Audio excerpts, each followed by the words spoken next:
Welcome to the RFID podcast. I'm Tom Nash, owner of Connected Hire. And I'm Claire Swedberg, author and journalist who covers technology, especially RFID and the Internet of Things, uniquely for RFID Journal. Welcome back, Claire. I'm excited to have you on the podcast again. It's been a while since we podded together, and there's been a bunch of new stories that you put out about sustainability in the RFID industry.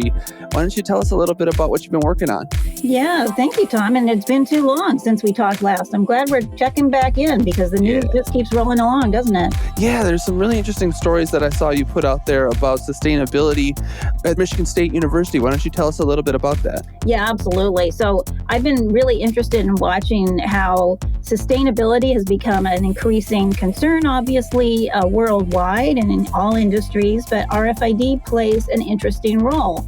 And there's a couple of different approaches that companies are taking. So I have to admit, Tom, that when I first started writing about RFID way back when, I kind of wondered what impact having a tag on everything would have on the environment. And now there's actually a lot of investigation into that. And they're finding that if you can weigh the impact that the tag itself has, its material and how it would be recycled, you weigh that against the benefits that it could provide by getting a product to its destination faster, more efficiently, preventing it from being thrown in the waste stream. That's a really big deal. And it's been interesting to see people talking about that subject. So the most recent story that I wrote involves a study with the University of Parma and Michigan State University's Axia labs, which focuses on a lot of RFID technology.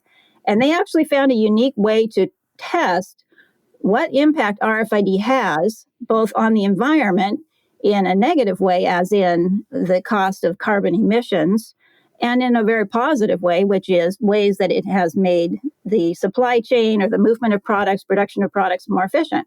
And they're doing it, Tom, by trees. They're actually using a tree as a measurement, whether you've saved a tree or consumed a tree. Yeah, I love this visualization, using the tree as a unit of measurement. So you really have a nice visual of what is the impact of the carbon footprint of using RFID. And the results that they found were just so impressive.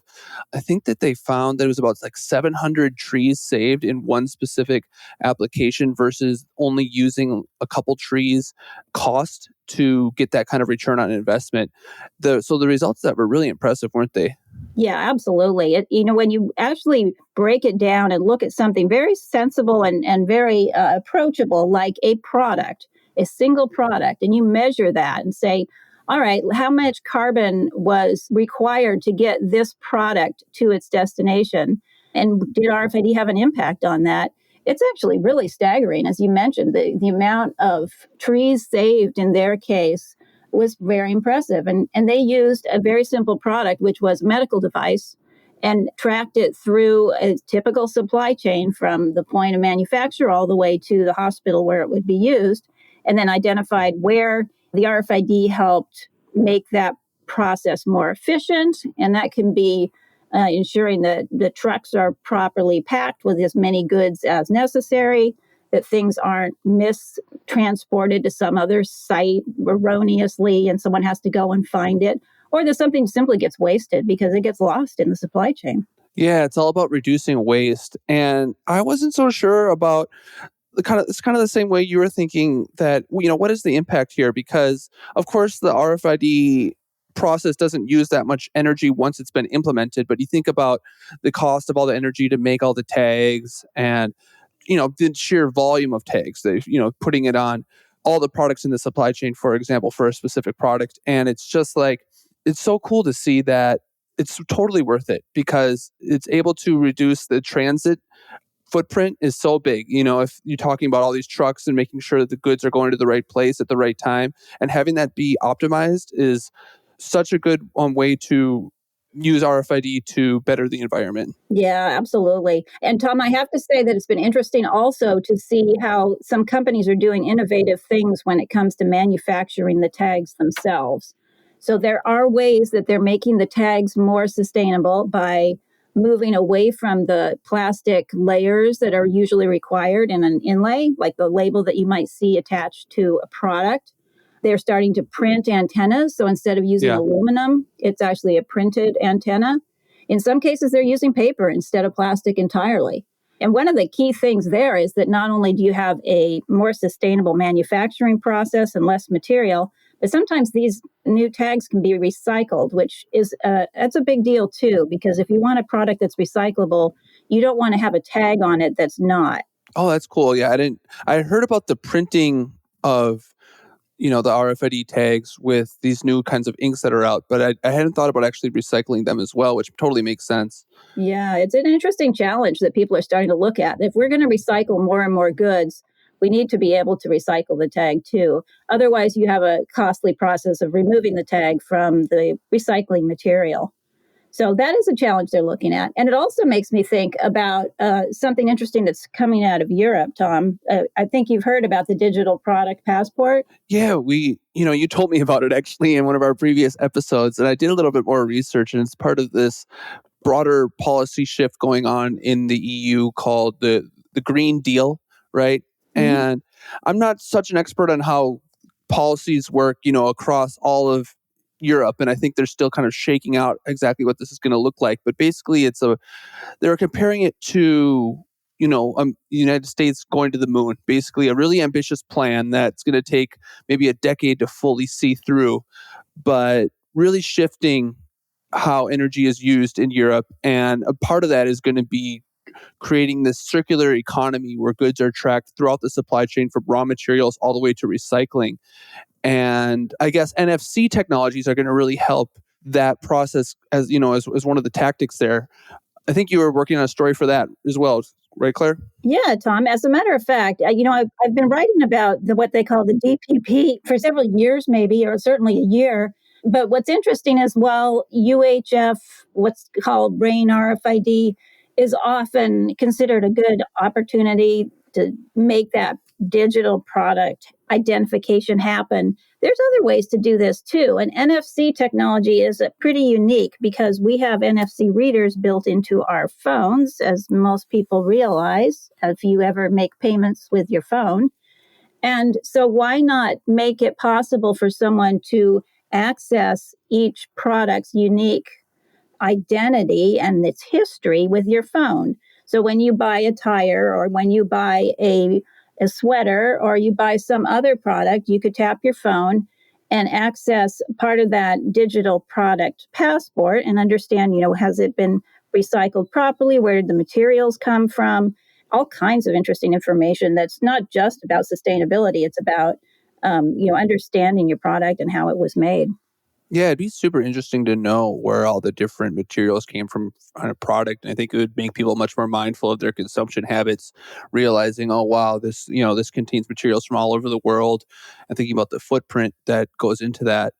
Having that individual story of every item that you own is super fascinating. I love that. I can't wait till these things are deployed on a more grand scale. I think it's mostly used, like the NFC product identification is mostly used now in like luxury items where like it's like an expensive bottle of wine and you can go check to see, the story of that bottle of wine. But it seems like it's going to be spread out to a lot more different goods through the supply chain. And Europe's really, really driving that because with the digital product passport, from what I understand, it's every product that's going to be sold in Europe is going to require this level of identification. So any American company wanting to sell products over there, they're going to have to figure this out, and that means it's Yeah. probably going to be coming to the United States pretty shortly thereafter. Yeah. And it's really interesting now thinking about the different types of RFID, how they both contribute to sustainability. Because we were talking about this study from the Axia Institute, and that's UHF track and trace. But now also we can see how NFC is going to play a role too, like helping people see that individual product passport and really identifying every individual product to get that story. So it's the two technologies working together, which is super interesting. It's not just one size fits all solution. There's going to be different ways that the RFID industry is going to contribute to the sustainability trend. So it's pretty cool that you're really on top of this, Claire. Absolutely, Tommy. It's been fascinating to see this hybrid approach to most of the challenges that the Internet of Things is seeking to solve. It just as you just said, Tom, it's not a one size fits all kind of thing. The technology has a lot of different attributes depending on what you're using. And the huge advantage of NFC, of course, is the access with our phones. And UHF has its own benefits. I think you'll see more and more of that kind of thing happening. Lots of other technologies working into that system as well to get us information about our products. I think it's super noteworthy as well with this Axia Institute and University of Parma new research that they put out there, that they're making this tool available for everyone for free. That if you have an RFID application, in theory, you can contact the Axia Institute and get access to this tool, and they'll tell you like how many trees you're saving by implementing state-of-the-art track and trace to prevent waste, cut down on lost items, cut down on transportation costs. And it's just a tool now that apparently everyone can use. I haven't seen like a link to try it out or anything. I assume you just kind of have to reach out to Axia and kind of they'll help you out with that. But isn't that cool that they're making it like free for everyone to use, just like as part of their research? Yeah, there's a huge benefit in that. And I haven't tried it myself, Tom, so I don't know if it's up and running yet. We might be talking a little early, but I know they are making that effort. And the long-term idea is that you could go in as a company of some kind of product and say, all right, I just want to see what would happen if I did use RFID to manage my products. And, you plug in the information, you get the results fed back to you. And then from that point, not only can you make your decision about whether RFID is going to work for you, but you can also use that as a selling point to your customers and say, look at this, I am now saving this number of trees by having introduced RFID as well. So it may make their customers a little bit more excited to do business with them. Yeah, it's a data-driven approach, and it's changing the playing field. It's not just, let's look at the ROI, let's look at how much money you're going to save, but let's actually look at how many trees you're going to save too. It's this whole other metric that, dollars and trees. It's so whimsical and fun that they came up with that metric, and really excited to see this all play out and have a big impact. Yeah, absolutely, Tom. I agree. It's really about common sense. Sometimes sheer numbers aren't enough. You need to have something that you can really wrap your brain around, and trees is a really great way to do that. When I was thinking about, we have this podcast about RFID and it's so niche and specific, but it's really not, right? Because we're talking about technology and sustainability, and these are huge factors. I think I just saw that like yesterday was the hottest day on record ever, or maybe since they had been collecting data. Did you see that news as well? Worldwide. Yeah, interesting. That's right. So it's like, these are things that really affect people. And we're talking about this tool that's going to be used to help get towards a solution. And the next thing we're going to talk about is health, which of course is another thing that's super important, that's broad. It's not just about RFID. But I saw an article that you put out, Claire, that I was super excited to talk to you about, because it's this trend that I'm seeing about glucose monitoring. And I really like this company, BioRFID, because they have this new solution that's going to be more like a wearable. And it's a few years out from what I can understand. And, you'll have to tell me a little bit more about it because the technology seems super advanced. I'm sorry, the company is called No Labs, right? That's right. Their product is called BioRFID. No Labs, yep. BioRFID. Yep. Why don't you tell us a little bit about what they're working on? Yeah, so this actually is an example how RFID does a whole lot more potentially than just know where things are. So in their case, they're doing something very different. They are looking for a way to measure somebody's glucose levels in their blood without pricking them. And if you or any of your family members have ever had to take a glucose test or worries about your blood sugar levels, you know that it requires either a needle or some kind of a patch that would actually pierce the outer layer of your skin, which isn't fun, and nobody wants to go through that. And they've been looking for solutions that would help people monitor their blood sugar in a less invasive way. And imagine that RFID is potentially one way to solve this. So this company, No Labs, has been doing some research and testing and development, and they have a system in which they can basically send out a RF signal. It blasts that RF signal out toward the skin, and then it measures the response. And I'm really simplifying this. I'm sure that they could tell you in a much more scientific way, but generally, with that, by measuring the response, it can understand the level of glucose in the bloodstream at that moment. Yeah, you explained it very clearly. So when I saw this, I'm like, well, this exists, right? Because last few months, actually, I've been noticing a lot of people wearing these patches. Like I was on Peloton and some of the Peloton instructors wear them. And I went to like a beach resort a couple months ago. It's kind of a fancy place where a lot of people were wearing them. And it's a trend, Claire, amongst not just people with diabetes, but just health conscious people that these things Sure. are popping up everywhere. But they're not super sustainable. You have to replace your patch every 10 days. And ultimately, it's still just pricking you. It's a little prick that goes in, and it's kind of big and bulky and awkward. So it's not for everyone, right? But it is this big trend. And that actually does use Bluetooth to communicate the glucose monitoring data to people's phones. So already, this is a big trend that's happening in our industry of blood glucose monitoring. But now No Labs is going to take it to the next level where their device wouldn't need to be replaced like every 10 days or anything like that. In theory, it could just be something that you would like have in your pocket or a wearable. I think their end product hasn't quite taken form yet. And also, I think they're going to be competing with Apple too, because I did see an article that Apple's going to be potentially incorporating this into their watches. It's ways out. We're talking like 5 years out there. And Yeah. maybe Apple's going to acquire No Labs. We'll see. But that's going to be super cool because glucose monitoring is so important. It's like the holy grail of health because so many people don't know how their food affects their health. And to have that data come automatically, like, oh, like some people, maybe fruit triggers them and it's other people it doesn't. And it's actually like pretty individualistic depending on kind of your gut health about how you respond to different foods and how it triggers your blood glucose. And, diabetes, I think about 10 people or 10% of the United States population has diabetes, but like up to about a third are pre-diabetic. And like I said, it's a big trend that people really want this data. And it's so cool that could be this like RF application that doesn't require any pricking. So you can tell I'm kind of excited about this one. Like I'm definitely going to be following this and definitely will be wanting to try it out when it comes out and is commercialized. What about you? Do you think this stuff is cool? Yeah, absolutely. I talked to somebody recently who was telling me she bought one of those temporary patches that you were talking about and could see even stress raising her sugar levels, which you wouldn't think necessarily that would happen, but you have so much information that you wouldn't otherwise have by getting this data real time.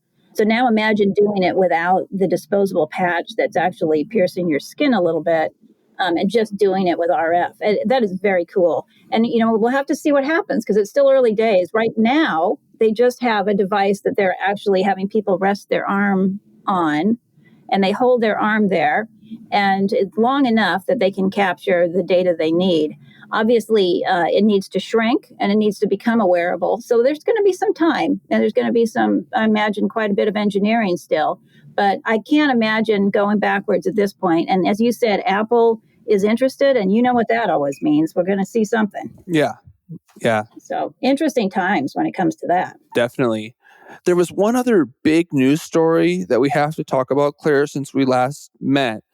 And there's been a pretty high profile acquisition where Impinj, the big dog in the RFID scene, has acquired Voyantic. And Voyantic's a company that's been on my radar for a long time. It's kind of a litmus test when I'm interviewing potential candidates for a lot of RFID related positions that are highly technical, is asking them, do you use the Voyantic? It's kind of like Kleenex, where they're like the name brand in RFID testing equipment that Yeah. are just like the Voyantic. But they're a big player for RFID testing. And I think Impinj is sending a signal about the importance of kind of stringent requirements for IC quality moving forward by this acquisition. You wrote the story on this, didn't you, Claire? I did write a story on this, and I have to say that it's very interesting. It's indicative of some changes that are going on in the industry. And yet, because we're talking about RFID testing technology, I'm afraid that our listeners will get sleepy if we're not careful. It's actually way more interesting than it sounds because your testing is really important. Unlike some technologies, RFID at this stage, the way it's being used, just can't afford to go wrong. And even one tag that's not being read properly can create a major inconvenience in this day and age. And I think that's kind of what Impinj is identifying here when they say, you know what, we want to be part of Voyantic and make sure that we're in the forefront of this testing and how other companies are able to test their own products as they get them out. Yeah, I think one example really highlights this because a couple episodes ago, we were talking about Lojas Renner, the big retailer in Brazil, using RFID at checkout, where customers are able to check out very easily just by putting their goods on a countertop and then walking out the store right after that. They don't need to scan every individual item for barcodes. And you think about Voyantic and how important it is to accurately test those ICs to make sure that everything is going to be read so Lojas Renner isn't losing merchandise walking out the front door. It's just like an example to show that, look, we really need highly accurate reads on these items to make sure that we can really be confident in RFID moving forward. And now Voyantic is part of Impinj. They're still going to be headquartered out of Finland and Helsinki, and their products will still be used to test a wide range of RFID ICs, not just Impinj's, which I think is pretty important.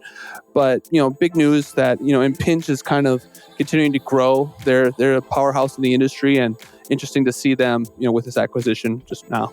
Yeah, absolutely. I would say, Tom, that when they used to say in the old days that 99% accuracy was pretty much good enough, that was sort of a standard. And as long as you could accomplish a 99% accuracy or 99.5% accuracy, you're in good shape and you can manage with a couple of failed reads.